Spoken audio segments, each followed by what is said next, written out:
आपको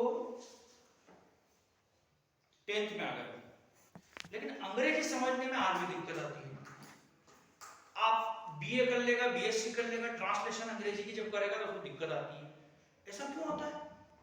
जबकि हमें अंग्रेजी लिखना आता है, बोलने में हमको दिक्कत आती है। इसका मूल कारण है कि हम टेंस की पहचान नहीं कर पाते। यदि एक बार आपने हिंदी में सेंटेंस को पहचान लिया कि कौन से काल का है, तब फिर उसको आसानी से आप ट्रांसलेट कर सकते हैं। आज मैं जब आपको टेंस के चार्ट बनाऊंगा तो मेरा दावा है कि इसके बाद में अगर मैं 1000 वर्ड भी 1000 सेंटेंस भी लिखूं तो आप उसकी पहचान यहीं पे कर लेंगे। देखो, टेंस का मतलब होता है काल, है ना? किसी वाक्य को काल से पहचानते हैं और काल के अनुसार ही उसको ट्रांसलेशन करते हैं। ट्रांसलेट कैसे करते हैं? अगर काल समझ में आ गया कि कौन से काल का वाक्य है तो हम उसको आसानी से ट्रांसलेट कर सकते हैं, है ना? अब 3 काल होते हैं, ये मालूम है आपको?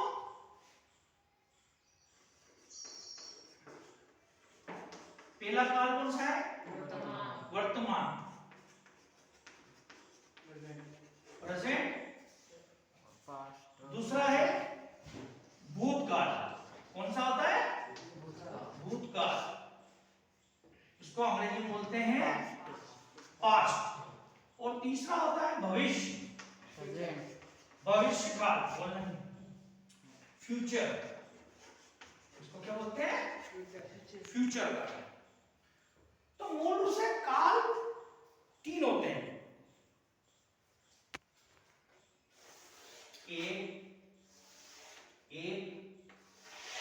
एक 2 3। अब इन 3 यूं समझिए कि 3 बिल्डिंग है और एक प्रत्येक बिल्डिंग में 4 कमरे हैं, तो कितने हो जाएंगे? 4 तिया 12। हमें पहचान करनी पड़ेगी कि ये सबसे पहले कि कौन से काल है, कौन से वर्तमान की बिल्डिंग में रहता है, पास्ट की बिल्डिंग में रहता है सेंटेंस, कि फ्यूचर की बिल्डिंग में रहता है। फ्यूचर की बिल्डिंग में रहा है, ये मालूम पड़ गया आपको सबसे पहले। तो फिर हमको पता करना पड़ेगा कि इन बिल्डिंग्स में से कमरा कौन सा है, कौन से कमरे में ये रहता है। इसमें है ना, 12 कमरे बने। यह होता है पहला कमरा, बोलते हैं इसको सिंपल। क्या बोलते हैं? सिंपल या इंडेफिनिट बोलते हैं नहीं। दूसरा कमरा होता है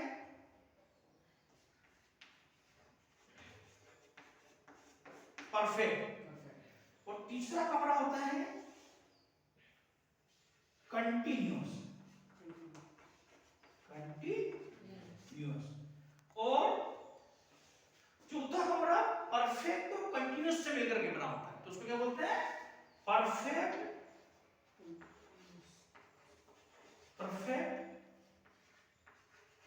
कंटिन्यूअस। ठीक है, इसको हिंदी में हम बोलते हैं साधारण, है ना? इसको बोलते हैं हम पूर्ण, है ना?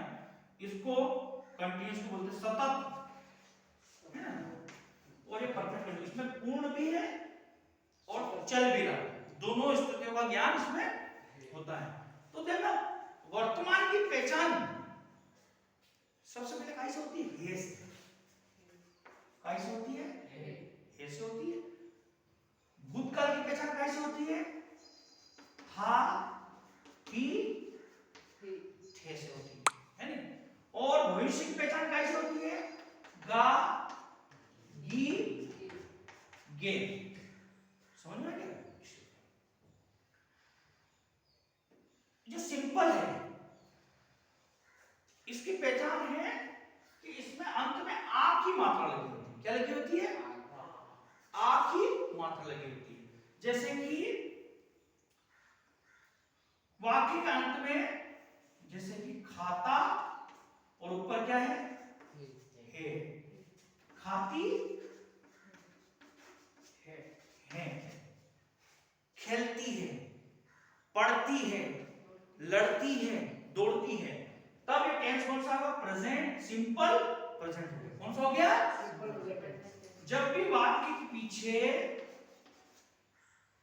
ता है, ती है लगे हो तो टेंस कौन सा होता है, सिंपल प्रेजेंट, है ना। प्रेजेंट है लेकिन कौन सा है, सिंपल वाला प्रेजेंट, है ना। इन दो पे फार्मूला लागू नहीं होता है, ये अपवाद है, तो अपवाद को अपन छोड़ देंगे। ये पूरा फार्मूला कितने पे लागू हो रहा है, पूरे 10 पे लागू हो रहा है। अपवाद की अपन पहचान कर रहे हैं। देखो जब पूर्ण है, पूर्ण की जब पहचान होती है तो क्या होता है, जब भी कोई कार्य पूर्ण हो जाता है तो क्या होता है, चुका, चुकी, चुके, हिंदी में लगा रहता। अब मान लो ये यहां आया तो क्या हो गया, चुका, है, चुकी, है। ये कीवर्ड यहां आया, चुका, था, चुकी, थी। और ये कीवर्ड यहां आया, चुका, तो चुका होगा, चुका होगा, चुकी होगी या चुके होंगे। ठीक है, अगर यहां रहा तो इसकी जब कंटिन्यूअस की पहचान क्या होती है, रहा, रही, रहे। और क्या पहचान इसकी, रहा, रही, रहे, है ना। तो ये यहां हुआ रहा है, रही है, और रहे, रहे हैं, यहां है ना। अगर यही है तो ये रहा था, रही थी, रहे थे। यहां पे होगा तो रहा होगा, रहा होगा, रही होगी, और रहे होंगे। अब यहां पे थोड़ा सा समझने के लिए, यहां होता है टाइम, फिर होता है से, फिर होता है वर्ब, वी फॉर क्या होता है, वर्ब, फिर क्या हुआ, रहा। मतलब इसमें टी से वी, रहा, ऊपर क्या है, है। टी से वी, रहा, था। टी से वी, रहा, होगा। समझ में आ गया आसानी से। अब ये कौन सा टेंस हो गया, प्रेजेंट परफेक्ट। क्या हो गया, अब मैं नहीं बताऊंगा, आप बताओगे। Present perfect. ये कौन सा टेंस हो गया, present continuous. Good, present continuous. ये कौन सा हो गया, present perfect continuous, present perfect continuous tense. Okay, चलो ठीक है। ये क्या हो गया, यहां अगर देखेंगे तो अभी इसको छोड़ रहा मैंने, ये क्या हो गया बेटा, पास्ट परफेक्ट, पास्ट परफेक्ट। ये पास्ट इधर, तो ये क्या, कौन सा हो गया, फ्यूचर, फ्यूचर परफेक्ट। यहां आया तो क्या हो गया, नहीं, पास्ट कंटिन्यूअस, पास्ट कंटिन्यूअस। और ये क्या हो गया, फ्यूचर कंटिन्यूअस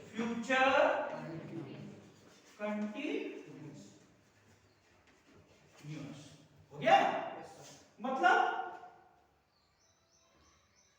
किसी टेंस में हिंदी में ता है, की है लिखा है, कोई भी सेंटेंस होगा, मैं बताता हूं सेंटेंस कैसे पढ़ रहे हैं। पहले आप टेबल समझ में आ रही है, क्रियाओं पे वो लागू नहीं होता। तो उसकी ट्रिक याद रखनी पड़ेगी। क्या रखनी पड़ेगी? ट्रिक। तो ट्रिक ये है, इसमें अंत में आ की मात्रा लग जाएगी। क्या होगी? आ की। जैसे कि खाया, पिया, या ई की मात्रा लगी होगी, पी या गई, दौड़ी, है ना। जब आ की अंत में ये लगा हुआ कि उसने खाना खाया, उसने पानी पिया, उसने चाय पी, मम्मी बाजार गई, तब वो टेंस कौन सा हो जाता है? Simple past. इसको केवल याद रखना पड़ा। क्या रखना पड़ा? लेकिन ट्रिक याद आ गई आपको? Simple past. इसमें क्रिया के अंत में ये वाला जो दो चीजों से बना हुआ है नहीं, तो ये वाला भाग रहता ही नहीं इसमें। जब डायरेक्ट ये वाला भाग हो तब ये टेंस होगा। जैसे कि इसमें ऊंगा, ऊंगा, ऊंगी और एंगे ये लगा रहता है। जैसे कि खाऊंगी, है ना, खाऊंगा, खाऊंगी और खाएंगे। समझ में आ रहा? इसी प्रकार से दौड़ूंगा, दौड़ूंगी, दौड़ेंगे, लड़ूंगा, लड़ूंगी, लड़ेंगे, है, मैं पढ़ूंगा, पढ़ूंगी, पढ़ेंगे। तो ये टेंस कौन सा हो गया? Simple future. Simple future. Simple future. अब मान लो मैं एक वाक्य लिखता हूं, कि वह गाना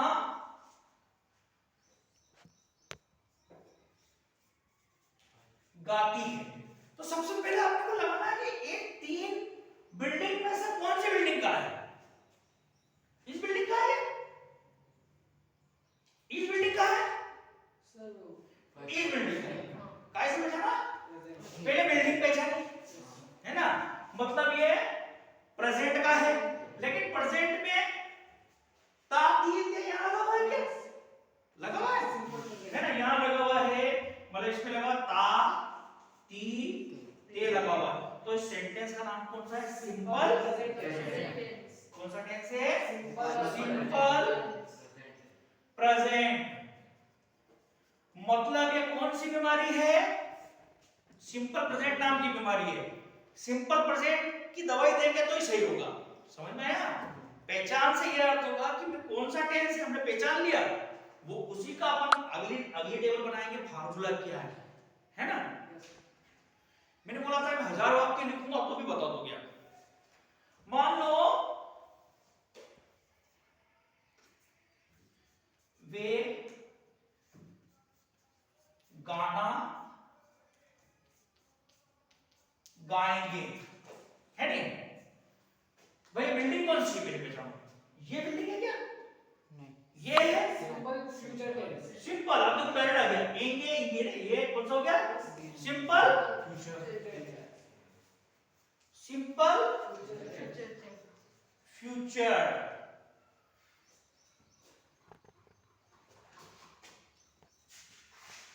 राम स्कूल जा रहा था। देखना इसमें और इसमें ये क्या है? इसमें समय रहेगा, इसमें समय नहीं रहेगा। तो देख, इसमें भी रहा रही है, इसमें भी रहा है, इसमें भी रहा है नहीं? लेकिन इसमें टाइम है। इस वाक्य में टाइम दिख रहा है आपको? नहीं दिख रहा है। तो है, मेरी बात पहले सबसे पहले था, कौन सी बिल्डिंग है? हाँ, कौन सा? ये वाली बिल्डिंग है क्या? पास्ट। ये वाली बिल्डिंग है, पास्ट, मतलब पास्ट वाली बिल्डिंग है। पास्ट वाली बिल्डिंग में कमरा कौन सा है? ये है कि ये है? पास्ट वाली बिल्डिंग में ये है कि ये है? तो समय, इसमें समय रहता है, इसमें समय है क्या? नहीं लगा हुआ। तो कौन सी बिल्डिंग है? Past continuous tense. कौन सा हो गया? Past continuous tense. यानी